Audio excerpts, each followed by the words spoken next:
who would be available to assist and make sure if we needed other staff, could assign other staff. Okay. So at this time then, on this day of June 25th, the team you assembled, and correct me if I'm wrong, it entailed you, 4 residents, at least 2 techs, a respiratory therapist, a scribe nurse, 2 circulating nurses, a pharmacist, a charge nurse, and a social worker. Does that sound accurate? That would be the team that started, yes. And when you say the team that started, what do you mean by that? There were additional members, doctors who came as consulted by me, and because this was Mr. Jackson, there became security and privacy issues. There were additional administrative people who were involved. But as far as medical, the initial recounting I gave, that's 14 people. Does that sound accurate? Yes. And then other doctors were consulted as needed? Yes. So once you have the team together and everyone knows their duties and responsibilities, where were you when you first saw, Mr. Jackson being brought in? I was right outside the trauma bay door. Okay.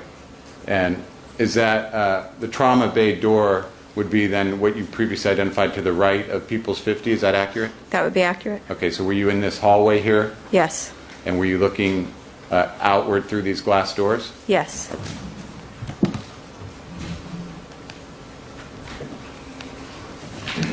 And as Mr. Jackson was brought in to the hospital, did you meet someone who identified himself as his personal doctor? I believe, and it may have been my charge nurse, someone was outside and met the ambulance and sort of indicated this is the physician. It Okay. may have been the paramedics, may have been one of my nurses. Okay. Yes. But brought the physician to you essentially? Yes. Okay. And did you speak to the personal physician at that time? Yes, I did. Okay. Do you see that person in court here today? Yes, I do. Could you identify that individual, please? Sitting second of left. Maybe describe what he's wearing? A dark suit and a light green tie. Pointing to and identifying Dr. Murray, the defendant.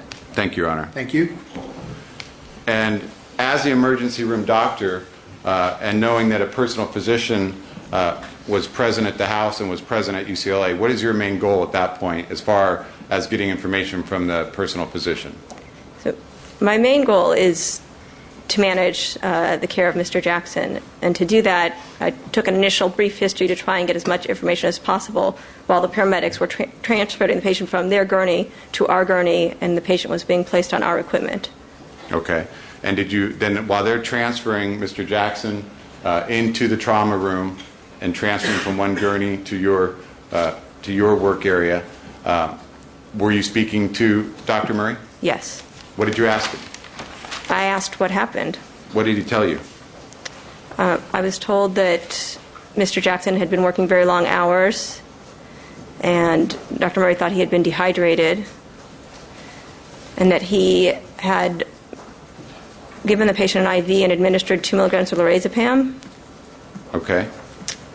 And then later had given him another 2 milligrams of lorazepam and observed the patient to arrest. Okay, let me stop you. Did you ask Dr. Murray if the patient had been ill at all? I asked several questions. I'm not sure which questions I asked in the initial brief contact because I then was going to turn to the patient. I asked several questions about the history, sort of in between managing the care of Mr. Jackson. Was it represented to you by Conrad Murray that Michael Jackson had not been ill? He reported he had not been ill. Okay. But that he had been working hard and he was dehydrated? Yes. And did you specifically ask about any medications Michael Jackson had been given? Yes. And specifically in response to that question, what were you told? I was told he was given lorazepam through an IV and then was given a second dose. Okay. And so that was, when you asked Conrad Murray what medications had been given, you were told 2 milligrams of lorazepam by IV. Yes. And then subsequently another 2 milligrams of lorazepam. Correct. Is that accurate? Yes. Okay.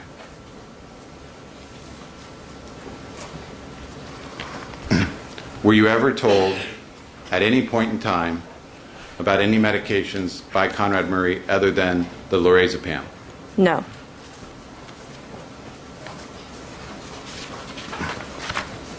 Now, you'd indicated that he also told you, in addition to the total of 4 milligrams of lorazepam, I think you indicated that he said he witnessed the arrest? Yes. What does a witnessed arrest mean? It is an observed arrest. The critical event happens while you are with the patient. Okay. And when you say the critical event happens when you're with the patient, what is the critical event when you're referring to a witnessed arrest? The patient stops breathing and their heart stops. Okay. And to medical doctors and then people in the field, it means you were literally on site and you saw it happen? Yes. Okay.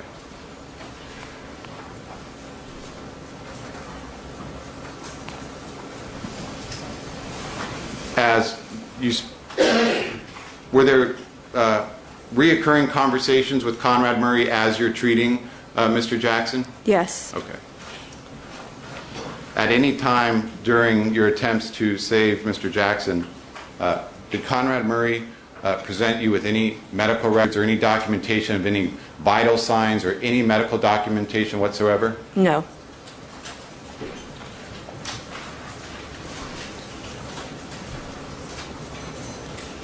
And in your subsequent conversations then with Conrad Murray as you're working on the patient, did you learn that there had been mention of Valium and Flomax? I asked what the patient's other medications are. Those were the two medications were reported that or his routine medications. Okay, so when you were inquiring about the lorazepam, that was an inquiry about what he had been given, I assume, prior to the witnessed arrest? I asked what had happened and was told he was given lorazepam, and that observed the arrest. I didn't know what to expect or wasn't specifically asking for what medications were given because I did not know what the circumstances of the arrest were. Okay, so when you simply asked what happened and he responded by telling you about the lorazepam? Yes. Okay. And regarding the Valium and Flomax, that was in response to a question about what is he regularly taking? Yes. Okay. And what is Valium? It's a benzodiazepine, a sedative, anxiolytic. A sedative what? It's a sedative and an anxiolytic. Okay. I can't make that out. Anxiolytic, anti-anxiety. Thank you. Anti-anxiety medication? Yes. Okay. And Flomax is what? It's a medication that sort of relaxes urinary smooth muscle. So generally given to maybe an individual with a large prostate who is frequently urinating. It can also be used in individuals who have a kidney stone. Okay. Then other than when you said what happened, you mentioned lorazepam, and then the regular medications being Valium and Flomax, were any other medications mentioned by Dr. Murray? No. At any time during your care for Mr. Jackson? No.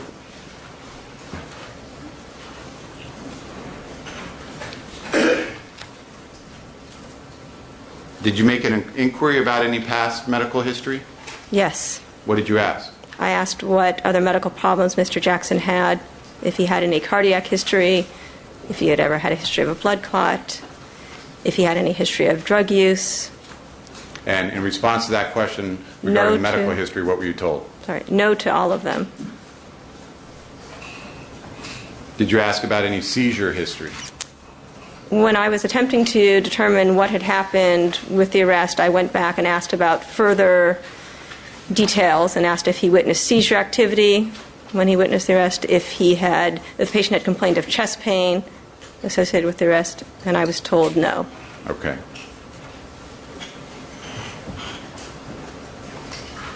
Did you make any inquiries about whether or not the patient, Michael Jackson, had been subject to any physical trauma, or did you make physical observations yourself as to determine if there's any physical trauma? That's compound. Okay. Re-ask. Let me ask you just your own observations. Did you note any physical trauma that would explain Mr. Jackson's condition? No, there were no physical signs of trauma. Okay.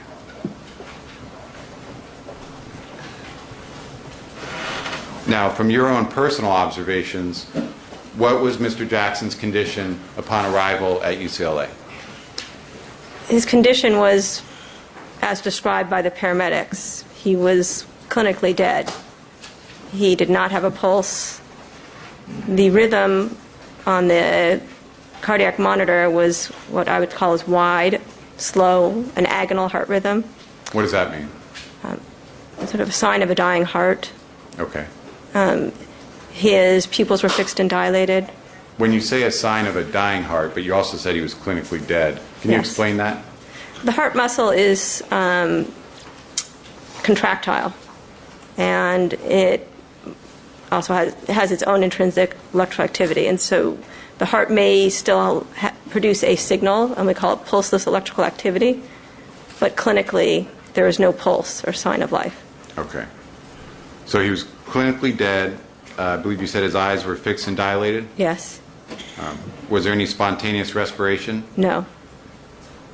And you said the rhythm was slow and wide, and I believe you said with no palpable pulses? No palpable pulses. And what does that mean? That means when we attempted to determine if we could feel a pulse, suggesting his heart was beating and generating any sort of blood pressure or perfusion, there was none. Okay. Now, despite this condition, in your opinion, of Michael Jackson being clinically dead upon arrival, were attempts made to revive Mr. Jackson? Yes. And as the emergency room physician, did you supervise and physically handle most of those attempts? Yes. Okay. And can you describe that, please, for us, exactly what transpired? So when he first arrived, we confirmed that the endotracheal tube, the breathing tube, was in the correct place. It was in the correct place? Yes, it was. Okay. We confirmed with bagging and ventilating that the chest was rising, that we had breath sounds such that we knew we were breathing for the patient. I had confirmed there was no pulse. We instituted CPR. And then we proceeded to give medications in an attempt to resuscitate Mr. Jackson. Okay.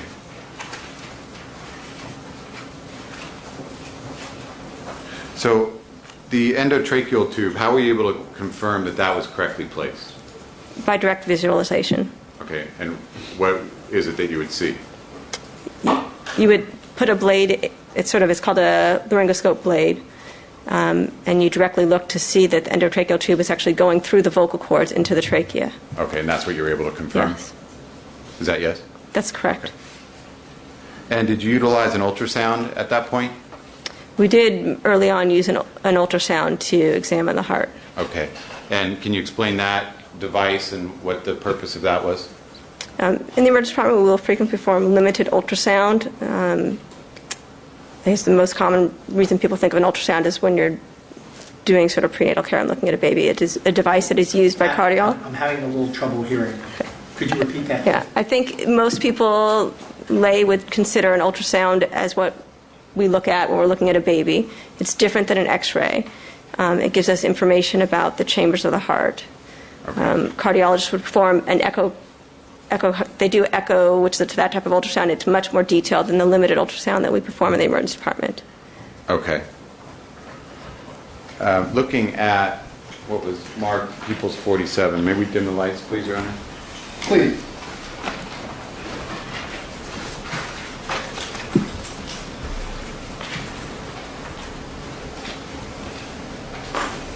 Doctor, is this the actual trauma bay where you worked on Michael Jackson? Yes. I'm going to hand you this pointer. Or I'm sorry, you have one there. Could you use the pointer? And if you could just... How do I, turn it on? Is it on? Oh, there we go, okay. Let's start to the leftmost part of the photograph. This appears to be a computer screen. And is that a keyboard? That is a computer screen. Okay, and what is that? That is one of our computers that has, we have an electronic tracking system and computerized order entry, and the system is loaded on that computer. In addition, it has web access, and so that we can access medical records while we're in the resuscitation suite if we need to. Okay. And then let me switch from People's 47 to People's 48.